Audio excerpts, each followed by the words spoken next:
نمایشگاه مجازی بزن بدون اینکه پول نمایشگاه بدی و یه جایی رو واسه خودت بگیری.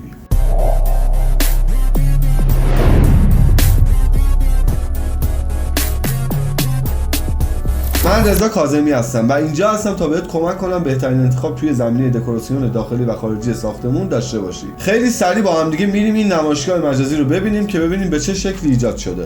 این نمایشگاه مجازی که میبینید با موتور بازیسازی آنریل انجین 5 ساخته شده. آنریل انجین 5 نرم افزاری هستش که به ما امکان این رو میده که ما توی فضامون که یه فضای کاملا غیر واقعی و مجازی هست بچرخیم، متریال رو عوض بکنیم، همین شکلی که دارید نگاه میکنید کل صحنه رو به این شکل ببینیم. این چه کمکی به ما میکنه؟ به ما این کمک رو میکنه که ما دیگه نیازی نداشته باشیم به اینکه یه جای خیلی بزرگی رو بخوایم بگیریم، هزینه‌های سرسام‌آور کرایه مغازه و جا رو بدیم و خیلی راحت با داشتن یه دفتر کوچیک میتونیم این کار رو انجام بدیم. به این شکل که مشاهده میکنید میتونیم رنگ مواد مساله‌ای که توی کار استفاده شده، سبک کار، نوع کار، بیش از 10 ها مدل ما میتونیم کابینت داشته باشیم، بیش از 10 ها مدل میتونیم مبلمان ارائه بدیم، بیش از 10 ها مدل رنگ و طرح میتونیم به مشتریمون ارائه بدیم.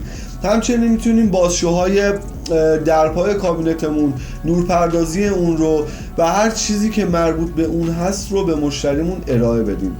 همین شکلی که مشاهده میکنید الان توی این کار ما یه نمایشگاه مجازی رو داریم که میتونیم خیلی راحت رنگای اون رو عوض کنیم، درپای اون رو باز و بست بکنیم، به مشتریمون میتونیم نشون بدیم که عملکرد درپا و جک ها به چه شکل هستن. همین شکلی که میبینید توی این کار ما اومدیم با استفاده از دکمه‌هایی که توی کار لحاظ کردیم خیلی راحت این آپشن ها رو اضافه کردیم که مشتری راحت بتونه طرح‌ها و رنگ‌های مختلف رو ببینه. برای مثال الان توی این کار نئوکلاسیک که ما اینجا ایجاد کردیم برای این نمایشگاه مجازیمون می‌بینید که کاورهود تغییر پیدا میکنه. کار لاکچری رو میتونیم به نمایش بدیم برای مشتریامون. بچه‌ها این کار برای دکوراسیون فوق‌العاده پیشنهاد میشه، خیلی جذابه. این کار کلا کاری هستش که چندین سال اومده ولی توی ایران هنوز کمتر کسی داره استفاده میکنه و اگر شما این کار رو انجام بدید قطع به یقین برنده ماجرا هستید توی صنعت دکوراسیون داخلی. خب شاید برای شما سوال پیش بیاد که آقا برای داشتن یه همچین نمایشگاه مجازی خفنی چقدر هزینه نیازه؟ حداقل هزینه‌ای که شما باید داشته باشید داشتن یه سیستم گیمینگ خیلی خوب هست که بتونه این تصویری که شما دارید نگاه میکنید رو پردازش بکنه و به صورت کیفیت خیلی بالا به مشتریتون ارائه بده.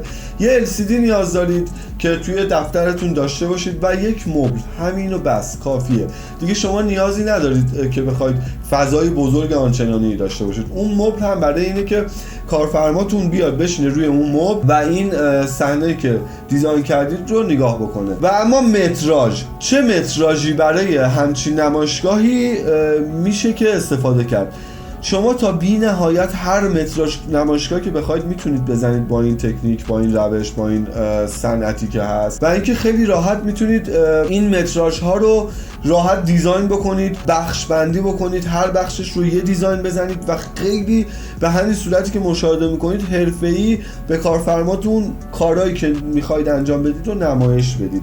اگر ویدیو رو تا الان لایکش نکردی حتما لایکش بکن و چنل ما رو سابسکرایب کن، چون من اینجا هستم تا بهتون بهترین نکاتی که مربوط به دکوراسیون داخلی هستن رو بگم و این چنل رو من تازه زدم. بچه‌ها امیدوارم از دیدن این ویدیو لذت برده باشید. اگر چنل رو سابسکرایب نکردید سابسکرایب بکنید که خیلی با هم کار داریم. دوستتون دارم.